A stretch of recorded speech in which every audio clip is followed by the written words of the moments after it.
Anna Wintour went through a lot of effort to make sure that The Devil Wears Prada never saw the light of day. Based on the 2003 novel by Lauren Weisberg, Fox bought the rights to the film almost immediately, but they didn't actually greenlight it because, once again, they were terrified of Anna Wintour. And they didn't end up giving it the green light all the way until Meryl Streep was cast in the role. Because if you didn't know, most people rightfully assume that the character of Miranda Priestley is based on Anna Wintour. And people were so terrified of the fact that this could upset her that they avoided the film entirely, with some people saying allegedly she had told people that they would be ousted from fashion entirely if they were to help this film.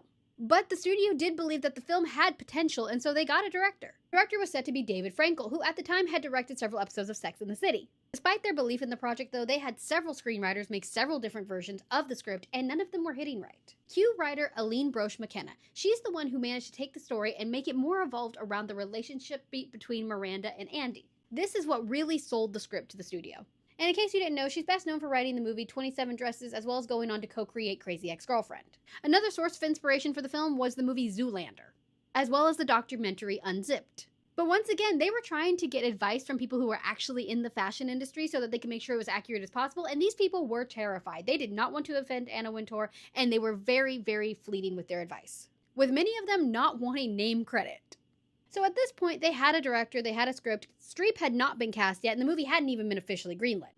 But they were still moving ahead trying to get it cast. And they considered several people for the role of Miranda Priestley. They did Glenn Close, Catherine Zeta-Jones, and Michelle Pfeiffer, and none of them were just wanting the role. Even crazier, though, is they didn't even initially consider Meryl Streep for the role because they thought she wasn't funny enough. But after everyone else they potentially wanted for the role didn't work out, they went back to Streep, and she was perfect, they found. And it was only after Streep's casting that the studio officially gave the film the green light because they were less afraid of Anna Wintour because they thought Streep's casting would help to offset some of those difficulties. Next came the casting for Andy. They wanted somebody who was A-list, somebody who could steal the screen right alongside Meryl Streep.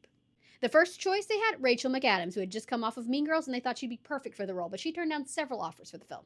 Next offer was for Kate Hudson, who turned down the role due to scheduling conflicts for the movie You, Me, and Dupree. Kirsten Dunst, Natalie Portman, and Scarlett Johansson were all considered, but all turned down the parts for one reason or another. Anne Hathaway, on the other hand, she was practically begging for the role. She wanted it very badly, infamously writing Hire Me into an executive Zen garden. And the director, he really liked her. He wanted her, but the studio just didn't think she was strong enough to carry it.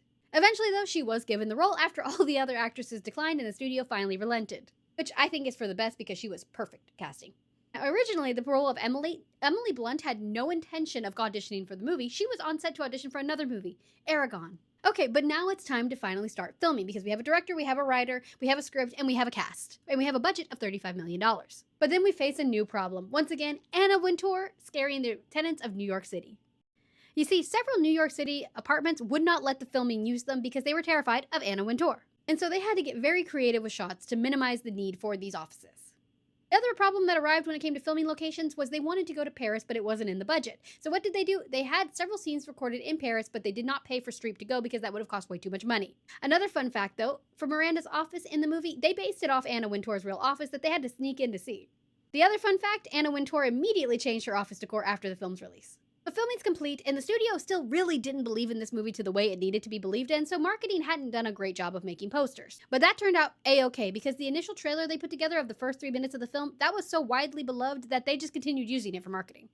And the poster with the stiletto that has the pitchfork, that was not supposed to be the final poster. They just put that in as a placeholder, but people loved it so much that they just ran with it. And the movie's success ended up completely surprising them, making $326 million on a budget of just $35 million.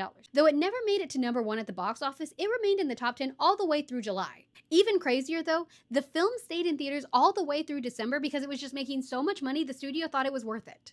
And all 3 actresses from the film, they benefited greatly, with many people saying Anne Hathaway, this was her breakout performance, to showing that she can command a box office for adult women.